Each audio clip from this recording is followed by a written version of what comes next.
بچه ها یه چی بگم. این بابای منو میبینید موقعی که جنگ که شد تهرانسر خونه رو داد رهن و اجاره، بعد رفتش کلا شهرستان زندگی میکنه. الان بعضی موقع میاد اینجا واسه کار من میاد، دادگاهی دارم. هر سری هم این قاضی ها بابا ما رو 3 ساله دارن اذیت میکنن. کل مدارک ماشین، مدارک موتور، کارت ملی، نمیدونم کارت پایان خدمت، گواهینامه، همه چیمو گرفتن، حسابامو مسدود کردن، خطامو مسدود کردن. نمیتونم یه خط به نام بزنم، نمیتونم مال اموال خودم به نام بزنم، تو حسابم پول از حسابامو مسدود کردن. واسه اینه ما دیگه مجبوریم این بنده خدای از شهرستان میاد بریم دنبال کارهای ما. نه ممنوع المعامله ام، در ضمن با سند آزاد هستم. کسایی که زیاد پیگیرن میگن فلان، با سند آزادم. ممنوع المعامله ام، مال اموالی که به نام خودمه، همین خونه‌ای که توش میشینم یا مغازم یا نمیدونم زمین یا ویلات شمال، هیچ کدومو نمیتونم به نام بزنم. فعلا ورثه‌ام پدرمه، همش به نام باباست. تو حسابم کلی پول هستش، فعلا مسدوده. فعلا رفیقا دارن کمک میکنن، پدرم کمک میکنه، دارم زندگی میکنم. حالا 11ام دادگاهی داشتیم، حالا دیگه تعطیلی بود، هوا عالی بود، بابام هم حالش خوب نبود از شهرستان دیگه. الان اومده که فردا صبح بریم. دعا کنید بریم این قاضیه یه امضا کنه، یه چند لنگ 3 تا امضا.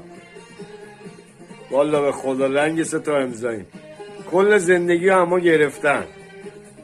اینه سیاسی بودن، اینه سیاسی شدن، اینه. فکر نکنید الکیه. یه خایه میخواد انقدر همه چی رو ازت میگیرن. حالا ما که کسی امضا نداریم، این رفیقا هم میگن فلان میسار، ما دیگه خودمون رو همه جوری نشون دادیم. الان اون داشتم با یکی صحبت می‌کردم، بابا اونایی که خوابن فعلا خوابن، بالاخره بیدار میشن، بیدارشون میکنن. قشر خاکستری ما دیگه هر کاری می‌تونستیم کردیم، همه چی رو ازمون گرفتن. سیاسی شدن اینه، فعالیت سیاسی کردن اینه.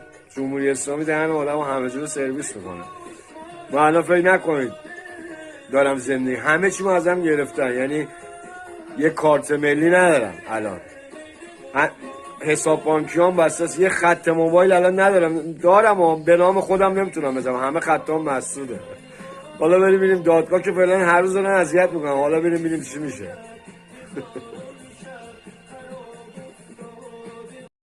بعد من خدایی با هم هست، آخرین باری که الان با سند آزاد شدم به قاضیم یه حرفایی زدم. بابا به قاضیم چیا گفته بودم؟ بذارین کم کنم. رفتی قاضیم چی میگفت؟ گفته بودی که ما دیگه این 22 بهمن رو نمیبینیم. بهش نمیگم به فوش مش داده دریوری گفته. فوش و اینا هم گفت. اینجوری با قاضی من چیز کردم، الان سر همینم با هم لج کردن دیگه. حالا ولی قاضی ها مهربان بود. نه قاضی جوان بود، سنش هم من 10 سال کوچکتر بود. حالا اینجا که فعلا 2 تا یه دونه دادگاهی هم اونجا داریم، لنگ 3 تا امضاییم. ولی بازم ما تا تهش واسطادیم. والا به خدا بیخیال هم نشدیم، ولی زندگی رو ازمون گرفتم. میدونی سلب شدیم دیگه، نمیتونم کاری بکنم دیگه.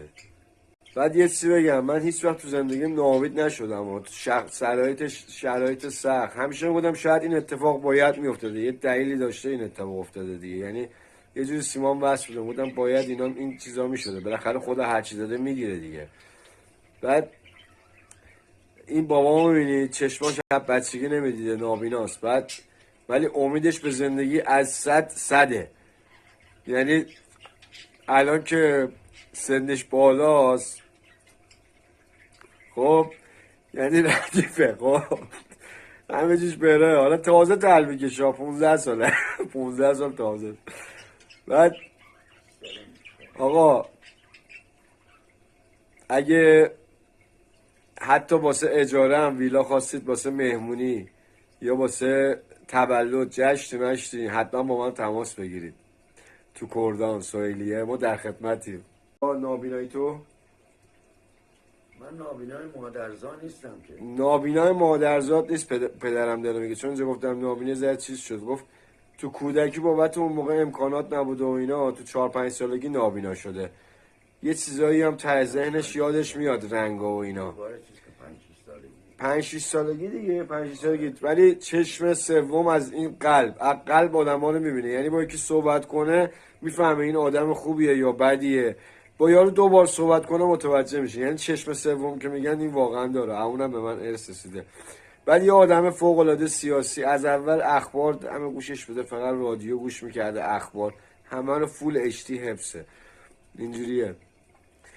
خلاصه این که چی میخواستم بگم یادم رفت. نه یه چیزی میخواستم بگم یادم رفت.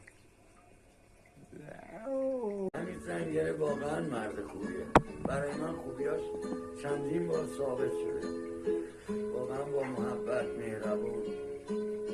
بابا میگه حمید زنگنه خیلی پسر خوبی. البته میخواستم اینم بگم تو این روزهای سختی پولیام خیلی رفیقای خوبی داشتم، شناختمشون، خدای هوامو داشتم. مثلا حمید زنگنه هر وقت زنگ زدم درجا پول زده واسم، یعنی بدون 10 ثانیه طول کشیده. یا یه علی تیری، حالا چند تا دیگه بچه‌ها تو تهران سر، خدای هیچ وقت نداشتم بهم سخت بگذره تو این روزهای سختی که مثلا این مشکلاتو داشتم. البته منم دست و بالم با بشه تمام حساب کتابامو همه رو میدم و بدهیامو میدم. البته منم با حمید نداریم، داداشیم، یا با علی یا با کسای دیگه، ولی دمشون گرم. آدم باید رفیقاشو اینجوری بشناسه. با هم همیشه حمیدو دعا میکنه، خودم همیشه دعا میکنم، یا علی یا کسای دیگه، اونایی که بهم خوبی کردن ان شاءالله همیشه سلامت باشن.